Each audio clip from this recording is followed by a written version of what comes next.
Alright, I want to take some time real quick to talk about some special lines that we're going to see and how those look as equations. So the first one I want to look at is a horizontal line. So every now and then we're going to run across a line that's going to cut across your graph and kind of look like this.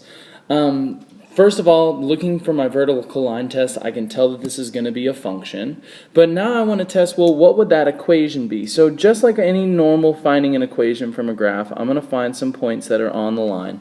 And forgive me, I know my line's a little crooked, but we'll say these points are there. So now I'm going to come over and I'm going to put those on my table. So I have when x is 2, y is 3. I have when x is 5. Y is 3 as well, and then I have when x is 7, y is 3. Notice my y's all repeat, right? So just like before, just like anytime I'm working with a table finding an equation, I'm going to start with delta y, delta x to find my coefficient. Now over here I have 0 every time, right? 3 to 3 is a change of 0. 3 to 3 changes 0. Now 2 to 5, that's a 3. 5 to 7, that's a 2. So if I'm looking at these delta y's over delta x's, I have two different ones. I have 0 over 3 and I have 0 over 2. Now both of these, if you plug that into a calculator, 0 divided by 3, I have nothing, and I'm going to split it into 3 groups. Well, everybody is going to get nothing. 0, and I split into 2 groups, everybody gets nothing. This comes out and the calculator will give you 0. So what that tells me is that I have 0x. Now, if I'm in the math sense, like I said before, it's kind of pointless to write those zeros in front of x right in there if I'm writing my equation, but I'm going to leave it in there for now so you can see what the process column is going to look like. So I'm going to zoom in over here so we can kind of do some work. My coefficient is 0, so I have to write that there, but my x value is 2.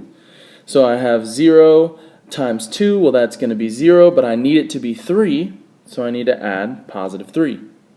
Check it on the second line here, and I have 0 times 5. Well, that's going to again be 0, but I need it to equal 3, so I have a positive 3. And then again, if I check it on the 7, 0 times 7 plus 3 to get to positive 3. So I can tell up here from my process column that my equation would be y equals 0x plus 3. Now here's where I'm talking about in the math world, we don't like to write things that don't need to be written. 0x tells me every time that relationship is going to come out to 0. So what you'll see this equation as most of the time, is instead you'll see it written as y equals 3.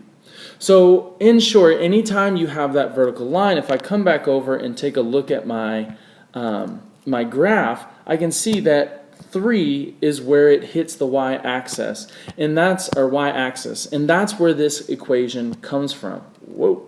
That's where my equation comes from right there, is y equals 3. So anytime you have a horizontal line, you can write it as y equals that number. So for another just quicker example without the equation, now that we know that, if I were to do one down here, where it hits the y-axis at negative 3, that equation would then be y equals negative 3.